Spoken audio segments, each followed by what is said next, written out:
Hi all. The game yesterday in the FIDE Grand Prix Cup played in Baku was very interesting. Played between Sergey Karjakin playing white and Fabiano Caruana playing black.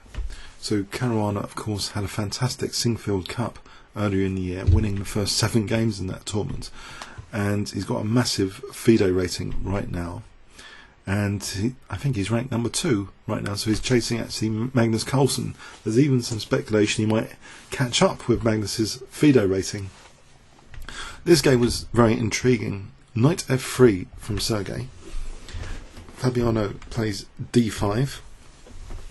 After d4, knight f6. Very classical play from black. c4, e6. Knight c3. Bishop e7. So standard stuff so far. Bishop f4. Okay, not going for bishop g5. That's a bit more popular still to play bishop g5 here. But okay, this is still fairly standard. Black castles. Rook c1. So white doesn't mind d takes c4 here, would welcome that. But black now plays knight bd7. This is one of the more popular moves. Just knight bd7. White plays c takes d5, e takes d5, e3. After c6 we have a pawn structure which can be prone to minority attack if white arranges b4, b5 later.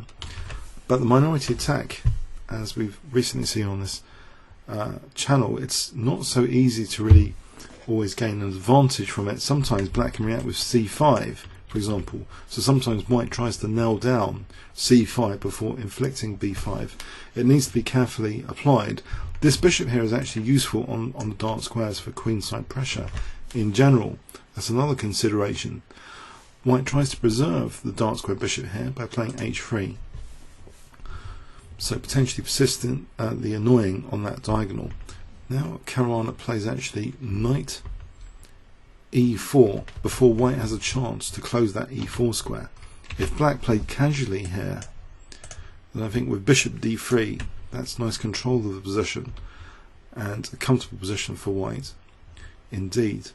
So knight e4 changes the nature of the position potentially and dramatically. If white decides to take the knight, white doesn't really want to do that here. I think this is just not much of an advantage at all to do this, because here after knight f6 black has a free and easy game with the bishop pair.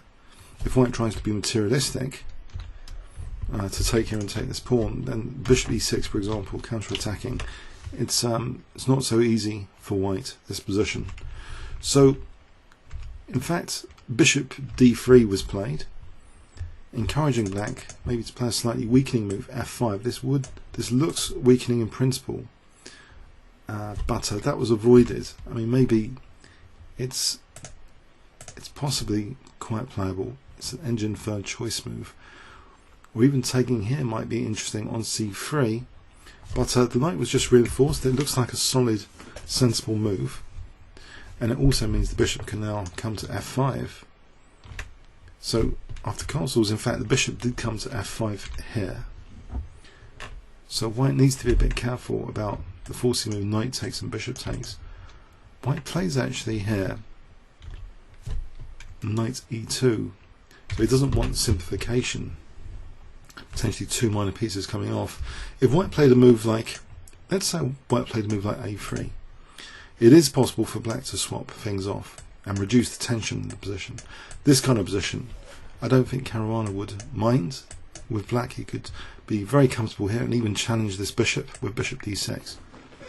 This looks very comfortable, and in fact technically if anyone's better, black's a tiny bit better here. White's created some dark square weaknesses. Getting rid of this bishop seemed logical. Mission accomplished. Not so much of a minority attack here as black having a good grip on the position, ready to answer b4 with maybe a6 later. So there's no big deal here. So white tries to keep the tension in the position with knight e2. Now an interesting thing about this knight e2 is g4 and knight e5 are in reserve here for white. So if black plays casually, say a move like h6, let's just put that on the board. I think white can get a good grip here on the position with knight e5. And now there's actually opportunities for white for f3 to kick this knight as well. So this could actually lead to quite an advantage for white. Say knight d7. Then also there's pressure from that pin, that virtual pin for f3 now coming up. This could be unpleasant.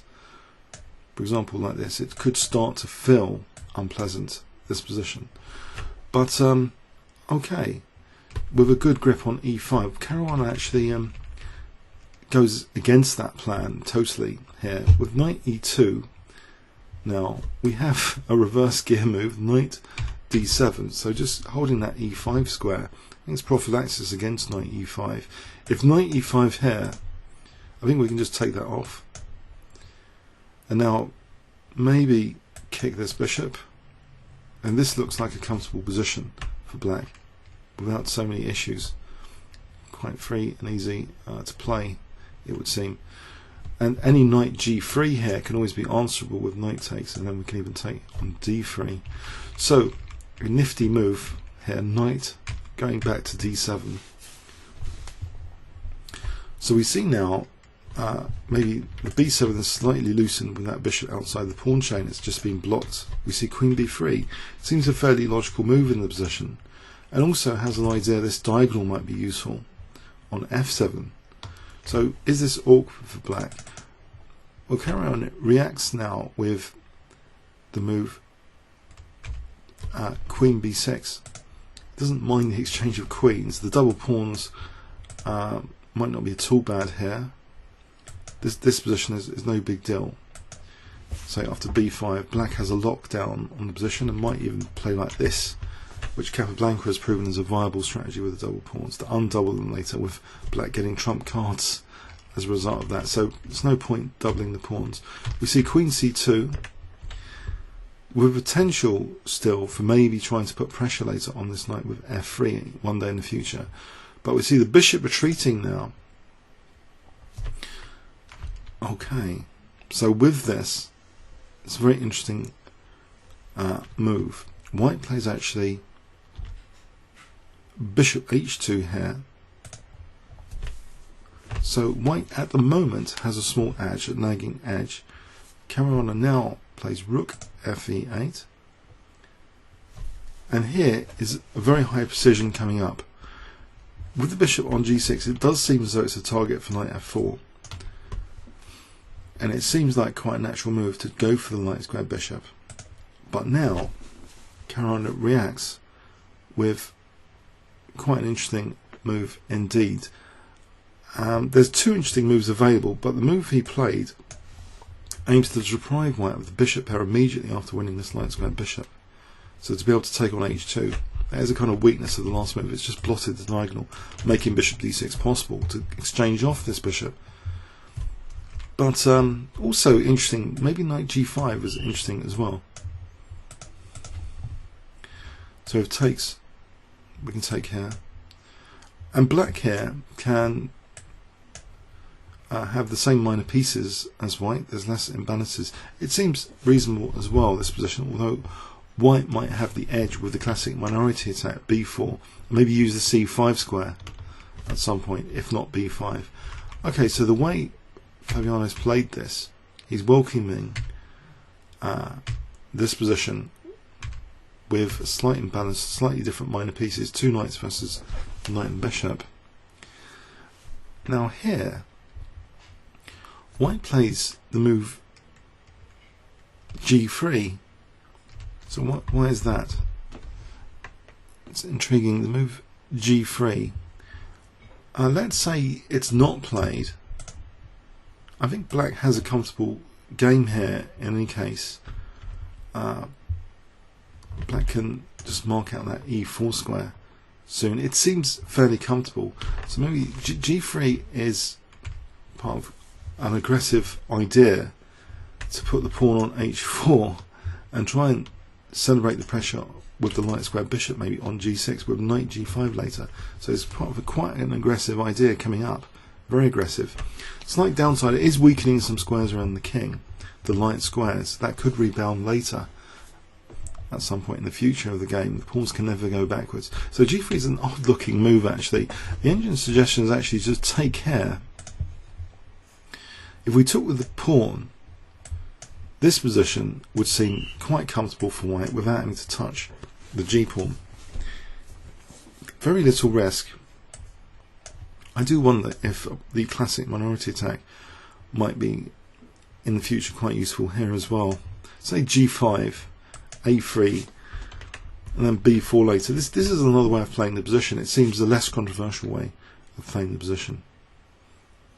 Okay, but anyway, we have this idea g3, quite imaginative. So for h4 and potentially knight g5. So queen d8 was played. So now offering queen e7 or queen f6 is needed. That could be annoying. King g2. Now let's move g5. So it looks as though g5 is facilitating maybe a response of g4 to h4 to kick the knight, to commit the knight. We now have rook h1. Now queen e7. Potentially this is quite venomous for f2 possibilities. Just to demonstrate, you know, if a little slip up, I think we can just take on f2 almost. It's pretty dangerous anyway for f2 in principle. I'll just show you some variations of that in a moment, but this has to be borne in mind. Knight takes f2 possibilities. We see b4 as though the minority attack could have some significance here. If queen takes b4, that looks just terrible, because rook b1 getting b7, that's fairly unpleasant for black, in principle at least. I think in practice here. So yeah, that's just ignored. Or is it? Well, a5.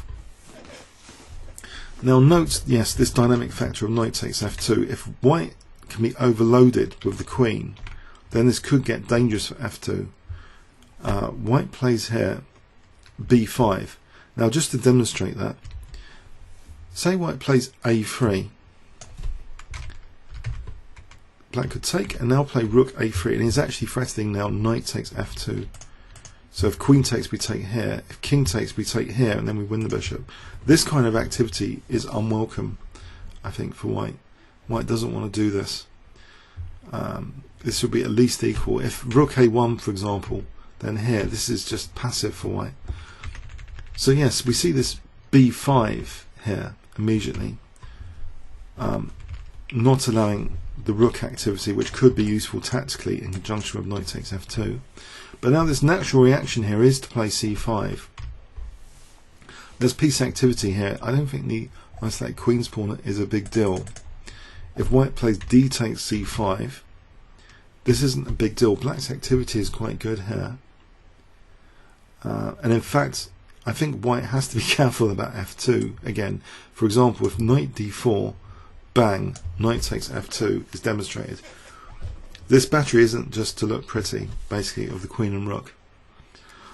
So here it's just disastrous, I think. Takes here, we can take on e3 and take on d3. If queen takes, we can take on d3. So this sort of position, if we can't easily blockade the isolated queen's pawn, what's the point of doing it? If we have to play this, then it immediately gets dissolved after d takes. This is horrible. There's no time. Well, it's not significant, this position here. We can't take on f3 surely, or maybe we can, but it's not going to be a problem for black, this position. Okay, so white doesn't bother trying to isolate the queen's pawn. White now plays actually what technically seems one of the best moves in the position, h4. So justifying the whole idea of the rook on h1 and this g3 to play for h4. Now g4 is played. And again, I think we've got to watch out for knight takes f2 here. If the knight retreated, bang, knight takes f2 is annoying to say the least. If it takes here, queen takes e3. And in this position, very interesting dynamic position, c4. And this is actually better for black. So we're threatening that bishop. The bishop went here, here. And it's difficult. For example, if we try and kick the queen queen takes d4, we've got loads of pawns. So it has to be factored in, and black's actually doing very well here, it seems, I mean, from an engine point of view. So, got to be tricky factoring this in. We see knight g5, keeping an eye on f2. And now this is a bit tricky for black as well. Rook ac8 was played here, which I'm not entirely sure it's threatening anything at the moment because of that pin. 2 rooks with a queen would be good. If knight takes g5, this is a bad mistake. The dynamism is good here for white. For example, queen takes g5. c5 is a big problem here with this knight, the only thing holding it. For example, after the check, or even bishop f5, that will do, just hitting the knight. We can just take off the knight here, and maybe just take on c5, or even this position is actually not as good as having the king with check on f8. So actually, the better way of playing this is to play the check first, to put the king on a worse place. If the king goes here, then black loses the knight instantly and ending the game. If the king goes to f8, now attack the knight, and so c5 is dropping with check. This is a much greater improvement to go with check. What does black play here? So here, even better than queen takes again, an upgrade to that is check here. So if knight g8, check here, and this is virtually busted now for black. Actually, this position is not just winning the c5 pawn, it's winning the house after bishop h7. Ouch. Yes. So that sneaky bishop h7 check is not to be underestimated here. It's actually very, very important to play bishop h7 check. And if you might think, well, what about g6? I think the dynamism dictates black could be in big trouble here, even with bishop takes g6. But first, you know, if d takes c5, queen takes. This is good for white. Just maybe c6, and this is dangerous. For example, like this, c7. This position here is nice for white. Just with the c pawn. Okay, so yeah. So g6. I think d takes c5. Yeah, just getting that c pawn going, winning that c pawn. So okay. Caruana played instead rook ac8, avoiding all that stuff. At the moment, you know, he hasn't got an advantage or anything. White still technically got an advantage here at move 25. White now took on e4, and this could be one of the better moves in this position. When this game's researched with supercomputers in the future, this might turn out to be a very good position for white, because really here, even with limited analytical view, this position here at move 27 seems to technically favour white. It's interesting because, yeah, this pawn is potentially vulnerable to queen d1s. This pawn is potentially vulnerable. White here decided to use the knight on b3, on g5, pardon me, with queen b3. But it seems technically rook hd1. So let's have a look at rook hd1. This sets black problems. If Caruana plays like in the game with g6, which gives his king g7 to get off this diagonal. For example, here, white's d-file pressure is very interesting. D takes c5, for example, knight takes c5, white's got an entry point here of the d5 square, or could attack further e4. Either rook d5 or rook d4 seem to carry venom. For example, like this, say b6. Now we can use this d-file by doubling here, hitting g4, and this could start to be, for example, like this, very unpleasant. Indeed, an exchange sack here is very powerful for rook d7 hitting f7. This could spell the end of black. Actually, black could be terminated here. This position looks pretty terminal. So black has to be very, very careful about this plan. rook hd1, it might be that g6 is just unplayable.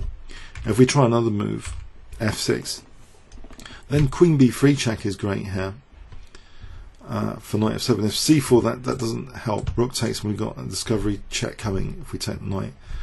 If we move the king, then knight f7 check. The king can't go to g8 because knight d6 check. It's horrible. Let's just show that. Knight d6 check. If c4 here, just knight takes c8, actually hitting the queen. Ouch. So if king h7, this is huge for white. Huge advantage. So if g6 and f6 don't work, what does black do here if white had played this? If takes here, we can just have two rooks for our queen and get this huge pin, and this should be terminal. I've had a blitz game like this recently against a GM, because the pin knight, this looks actually terminal, this position. Rook takes d4, and with horrible threats, if f5 for example, we can just win that knight and the game. So yeah, what on earth does black play if rook hd1 was played? I don't know, I think the engine's coming up with weird moves now. King f8 as well as one of the top moves, actually. I don't know, queen f6, it just looks very difficult. So I think here a4, if g6, rook d2, maybe with the idea of queen d1, and just coming down this d file, hitting also of course g4 at the same time and safeguarding f3. This stuff could get very unpleasant very quickly. Again, for example, like this, queen d1, hitting g4, coming down the d file, maybe rook d6 as the entry point here.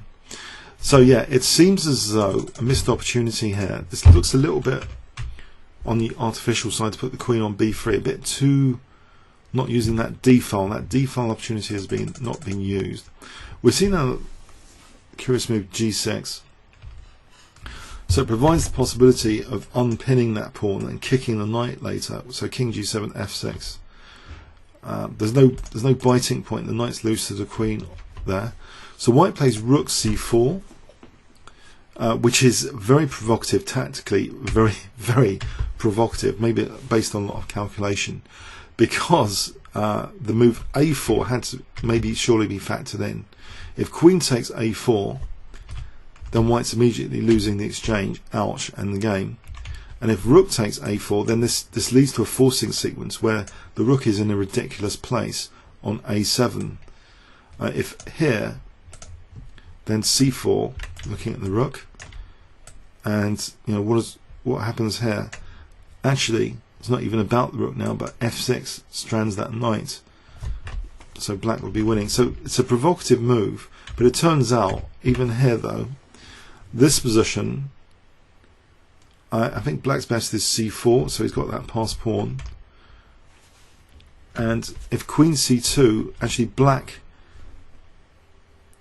might be doing quite well here with rook c7. With the idea of stranding the knight at some point, blotting out that diagonal means f6 is on the cards. What does white actually do here? You know, tactically this is chaos, and I don't know how much it was calculated by Sergey Karjakin here, but the stranding of the knight can be countered tactically with d5. It's crazy stuff, absolutely crazy stuff. Maybe he spent a lot of time on this position, but it seems black has interesting resources here. But anyway, it seems rook c4 was a provocative move to go into this strange forcing sequence in some respects of that a4 move, because otherwise it does look a bit odd, and it promises maybe an attack with d takes on the pawn here, but b6 was played here.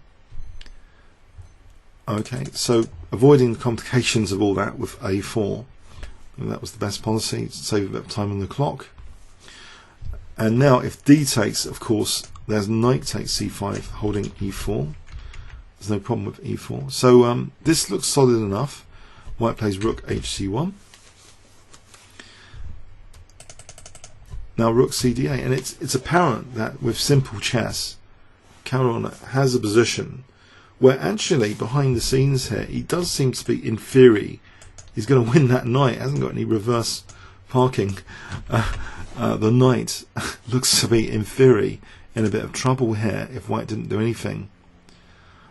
You know, for example, rook d1. This is an example, king g7 with f6 on the cards.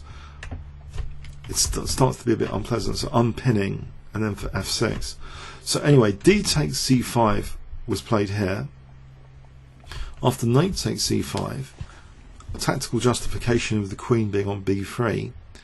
An interesting exchange sack is played here. Rook takes c5.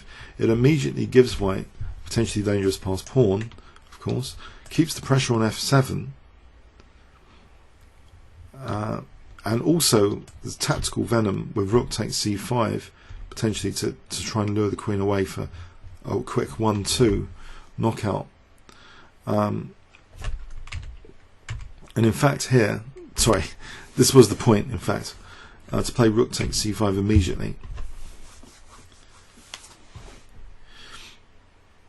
Okay, so it's an exchange sack, which is interesting, for one pawn. Is it enough for one pawn? This is a big question. So just to show the basic introduction to this, here is the quick 1-2 checkmate. Now why would it be enough? Okay, we've got a passed pawn. White's potentially threatening also rook c6 now for rook g6, using that pin on f7. Black immediately challenges the rook with rook c8. This looks to be a very precise move in the circumstance. If rook d7, then maybe this pin does get black in trouble. Rook c6.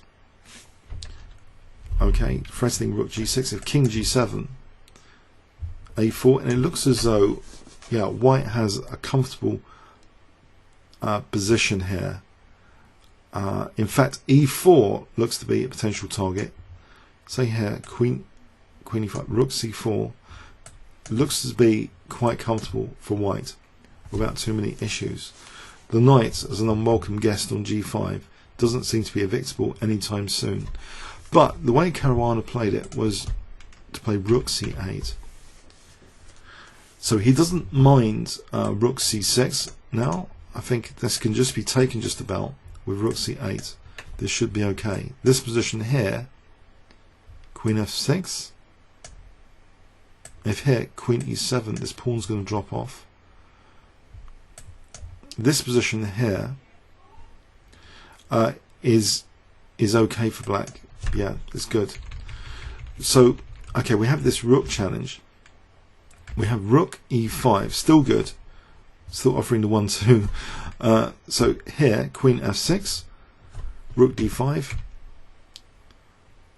which is a mistake. I think this was the last chance, in theory, I suspect, and in the future the computers will tell us if this is correct. I think this is the last chance, in theory, for white to have kept equality with rook takes e8. After takes, queen d1, hitting g4 immediately. Say rook c8, then we take this, and we take this, protecting f2, and this position should be, I think it's given us equal at certain depth, 18, 19 for Stockfish 5. It's given us equal. It's a very, very dynamic position, but for example like this, check, check, I think we've got perpetual check time. Queen takes f7 will guarantee, I think, perpetual checks, or taking the rook here, that's a draw. Okay, so yeah, but in this position rook d5 was played, and now this I think has gone, I think is theoretically a loss with best play. Caruana managed to lose it as quickly as possible by playing the move a4. So the 7th rank issue with f2 is immediately exposed.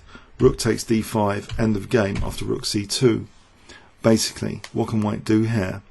If knight takes e4, and we'll return back to the critical position in a moment. If knight takes e4, check, check using the pin is devastating. Of course, we're mating on g2. If king g1, then we just do the 1-2 here to checkmate. No 1-2 there. So yes, okay. So this was the self-destruct button approaching move 40, a4. If we look theoretically at this position, though, and this is interesting for theoretical debate, rook takes d8. Let's go with rook takes d8. Takes this position. Okay, white's got the passed pawn. It's only one pawn for the exchange. Black's got the double pawns though, and are difficult to evict. Knight here. Yes, the knight takes it is always queen f3. Let's go with this as an example, and I'll put the PGN in the description in the video for you to see the variations. Queen c2. Now, one idea is a4. Now, if we don't even want to commit the a pawn, there's another way of playing this. King g7. Okay, so white is bound to try and protect the 7th rank. You know, anytime queen takes e4 occurs, there's rook d2, as in the game, basically. Even here, if queen f4, we could just take that off, take here, and it's okay, it's winning. We've got the passed a pawn. So say white plays a4, he's trying to hold that 7th rank, right? Trying to hold that 7th rank. Rook d3. This move, I think, creates infiltration eventually. So say queen c7, this loses technically by force to rook c3, taking. So white's motive to win 2 pawns rebounds because of the 7th rank issue. And even though white's defending f2, it's the idea of rook c1, which is a real killer here. In this position, rook c1 isn't played immediately because there's, pardon me, rook c1 isn't played immediately because there's queen d2. Instead, king h6 is the killer to be able to kick the knight without white using d2. So for example here, then we play rook c1. So there's no queen d2. The queen's evicted. It doesn't matter if the knight takes the pawn first. That's the queen's going to be evicted. And then we have queen e2, end of game. But you might ask, what is this queen c7? White doesn't have to be materialistic. White wants to try and hold this for a draw. Okay, so let's see. Instead of queen c7, we'll play king h2 just to try and keep things solid on the 7th rank. Here, my stop Fischer is already giving an advantage to black. Rook c3, queen a2. Forget queen b2, because rook c4 here is good. Because then we've got if queen a2, rook b4, and with rook b2. So we'll go with queen. So we'll go with queen a2. Okay. As I say, this is in the description of the video. We'll go with this. Now we'll play rook c1, and we're making infiltration here further and further. In this position, this can be afforded, believe it or not, to lose the e pawn, even though there's a dangerous b pawn. If knight takes e4. For example, queen a1. This position is better for black. And what if what if white doesn't take on e4? Say b6. Okay, so on b6, we can't take here because we're always tied down to f7. But what we do is play rook a1, and this is good. We're going to win that b pawn next. On queen c2 we could take on b6. We've made progress. This position just reflects progress has been made. Yeah, it just seems as though this is very, very promising for black. Just to follow this through, queen takes b6. We've got rook b1 on the cards now. Anytime queen takes e4 here, there's rook a2. We've got to that 7th rank. We're going to follow through with queen f6. It's going to be very unpleasant. And if white didn't play b6, then what does white actually play in this position? If king g2, that's the most stubborn, just try and hold the status quo. In this position, this is getting pretty critical. White's almost in a kind of zugzwang here. Rook d1, that's what I analysed earlier. Rook d1, if say queen c4, rook d7.